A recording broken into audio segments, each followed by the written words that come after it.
Good morning. We're back to Double Fudge. Chapter 8. Cousin Coincidence. Rosie was right. Fudge loved the gift shop. Everything in sight had a money motif. Everything. Shirts, socks, ties, pencils, notepads, snow globes, you name it. It was done up as money. This is better than the tour, Fudge sang, racing all around. He was fascinated by a 5-pound bag of shredded money containing a minimum of $10,000. You could buy it for $45. Pete, look, $10,000 all in one little bag. Yeah, but it's shredded, so it's totally useless. I could try and glue it back together. Then we could buy every toy in the world.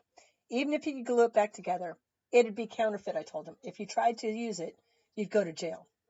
Anyway, Dad said, $45 is way too much to spend. How about a $5 bag instead? The clerk suggested, holding one up. Fudge liked that idea. I'll get one for me and one for Richie. Richie Richest doesn't need shredded money, I told him. How about you, Pete? I don't need it either. I don't even want it. Okay, fine, Fudge said. Then I'll just get a bag for me. While Dad was paying, Fudge tore around the shop. How about this tie? He shouted. I have to have this tie. Mom, please, can I have this money tie? Mom hustled over to him. What are you going to do with the tie? Wear it, Fudge said. Please, Mom. Pretty, pretty please, with pistachio nuts on top. All right, Mom gave in, but that's it. What about Tootsie? Fudge said. Tootsie doesn't need anything from this shop, Mom said. She doesn't understand about money. Yet, Fudge said. Then he took off again, laughing like a lunatic. I turned to Mom and Dad. So you think he's cured now? They looked at me like I was the lunatic. Then Dad said, let's just get out of here. While we were collecting our things, Fudge raced back across the gift shop. Dad, he said, that guy is staring you out. What guy? Dad asked. That one, Fudge said, pointing across the shop. Don't point, Mom told Fudge. It's not polite. Then how will Dad know which guy I mean? Good question, I said. It's pretty crowded in here. Peter, please, Mom said, shaking her head. Then she turned to Fudge. You can describe him instead of pointing. Okay, Fudge said. That guy, who kind of looks like you, is staring you out, Dad. It's not staring you out, I told Fudge for the 20th time at last. It's staring at you. Now some guy came across the room and walked right up to Dad. He was big, taller and heavier than Dad. His voice boomed through the room. You have the Hatcher jaw and the Hatcher eyes, and if I didn't know better, I'd swear you must be a Hatcher. He stuck out his hand and introduced himself. Howard Hatcher of Honolulu, Hawaii. For a minute, Dad looked blank. Then he did a double take. No, he said, it can't be. Are you telling me you're cousin Howie Hatcher? None other. And you're cousin Tubby, aren't you? Cousin Tubby, Fudge said. I was thinking exactly the same thing, but I don't always say what I'm thinking the way Fudge does. I'm known as Warren now, Dad told Cousin Howie. Cousin Howie gave Dad a friendly punch in the shoulder. Lost a few pounds since we last met, huh? You're a real butterball in those days, he laughed. A big tub of lard. Dad sucked in his gut and stood up really straight. You got to work out, Tub, Howie said, sticking his finger in Dad's gut like Dad was the Pillsbury Doughboy. I do work out, Howie. Dad got a funny look on his face then, like he suddenly wished he'd told this guy he must be mistaken, like he had no long-lost cousins named Howie. Well, maybe you got to work harder, Cousin Howie said. Run a marathon or two. That struck me as weird because Dad was a lot less flabby-looking than Cousin Howie, who had shifted his focus to Fudge and me. I stood up straight, shoulders back, stomach tight.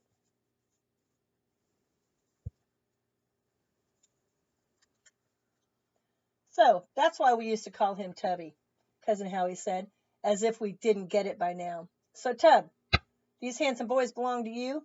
Dad said, yes, this is my family. My wife, Anne. Cousin Howie kissed Mom's hand. So you're the little lady who stole Tubby's heart. Mom looked like she might puke. And these are my sons, Dad said, Peter and Fudge. Fudge? Now there's a name. Actually, it's Farley Drexel, Dad said. We just call him Fudge. Farley Drexel? Cousin Howie's voice was so loud I backed away. What a coincidence. Fudge pulled me aside. What's a coincidence, he asked. Like when something just happens, something you didn't expect. We didn't expect Cousin Howie, did we? No, I told him. We definitely didn't expect Cousin Howie. But he's more of a surprise than a coincidence. Cousin Howie wasn't alone. He had introduced us to his wife, Eudora, a chunky woman with freckles, a doll's mouth, and straw-colored hair. Sweetheart, he said, I want you to meet my long-lost cousin, Tubby Hatcher. Warren, Dad said with a tight smile on his face. Right you are, Cousin Howie said. You keep reminding me, and eventually I'll remember. Dad took a deep breath while Eudora gushed. I have heard so much about you over the years, Tubby.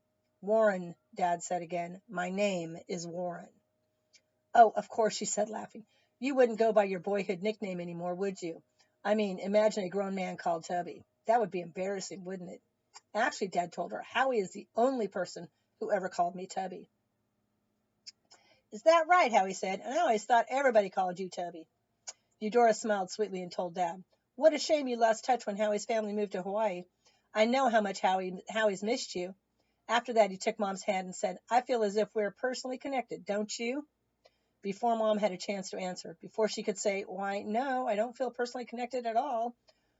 Why would anyone in her right mind feel personally connected to you and Cousin Howie? Eudora gushed, This is just so wonderful. We didn't think we had any family left. And to find you this way, out of the blue, she pulled Mom close and hugged her until Mom was practically gasping for breath. Mom looked to Dad for guidance when suddenly Fudge said, It's a real coincidence. Eudora looked surprised. Why, yes, it is. A real coincidence. I thought it was a pretty weird coincidence since Dad's never mentioned anything about a Cousin Howie to us. And there were still more family members to meet. Eudora whistled and 2 girls about my age came over.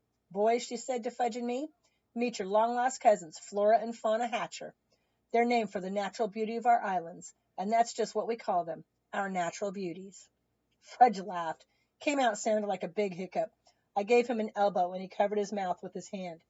Isn't he the one who told me we don't laugh at people's names? Not that I didn't feel like laughing over Flora and Fauna, too.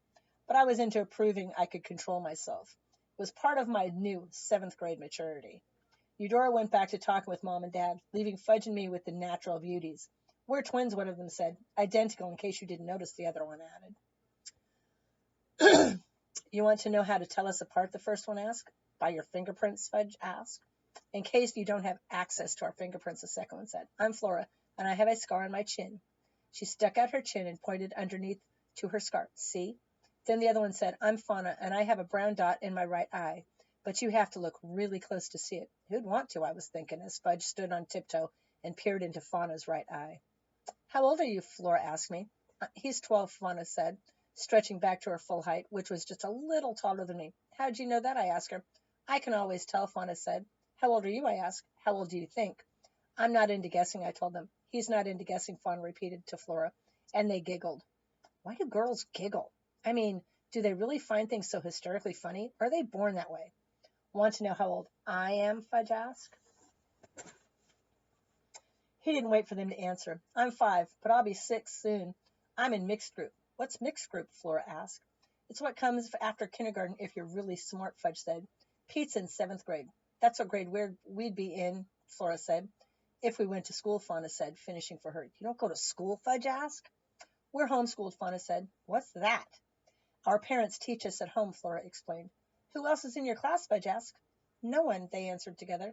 Except our brother sometimes hangs around, Flora said. That's when I realized the little boy hiding behind her was part of the family. He's almost 4, Flora said, and even though you can't tell. Our mother is pregnant again, Flora whispered. Our mother was pregnant one time, Fudge said, also whispering. Only one time, Flora asked. She and Fauna looked at each other and giggled again. Isn't that right, Pete? How about 3 times, I said. Once with me, once with you, and once with our little sister. Oh, I forgot about you and me part, Fudge said. Then he danced around singing, I know how the baby got inside. We all do, I said, stopping him before he got started. This time, Flora and Fauna actually laughed. Then Flora stepped aside and said, This is our little brother. And if you think we have interesting names, wait till you hear his. It's Farley Drexel, Fauna announced. Farley Drexel, Fudge said. That's my name. It can't be, Flora told him. Well, it is, Fudge said, holding hands on his hips. But it's an old family name, Fauna said. Yeah, well, our fathers are cousins. Remember, I said. You mean, Flora began. That Farley Drexel Hatcher, Fauna said, was your father's uncle, just like he was our father's uncle. Flora finished for both of them. I nodded. We call him Fudge, I said. They call me Fudge, Fudge repeated. Everybody but my little sister calls me Fudge. She calls me Foo, but that's just because she can't say Fudge. Fudge, that's a great name, Fauna said. We've been trying to come up with a good name for Farley, Flora said. And Fudge is perfect, Fauna said. He can't have my name, Fudge told them. He already does, I reminded him. He has the Farley Drexel part, but not the Fudge. Fudge planted his feet wide apart and prepared to do battle. You can call him Farley, or you can call him Drexel, or you could call him FD. But you can't call him Fudge. That sounded familiar. I was wondering where I'd heard it before when Fudge nudged me and said, "Remember when Ratface said that, Pete?" Oh, yeah, I thought. Ratface, his first kindergarten teacher. Then I started to laugh. Little Farley growled.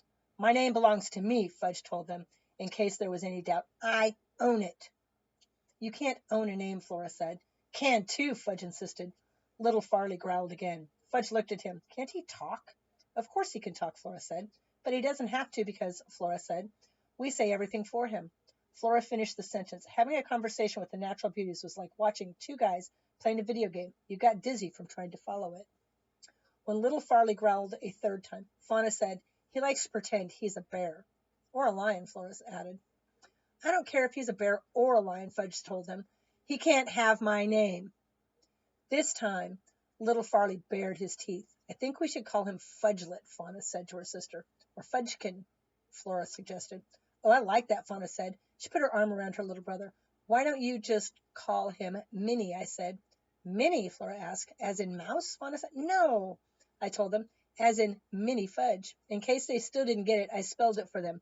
Mini. "Minnie Farley," Fudge shouted, "because there's only one Fudge, and that's me."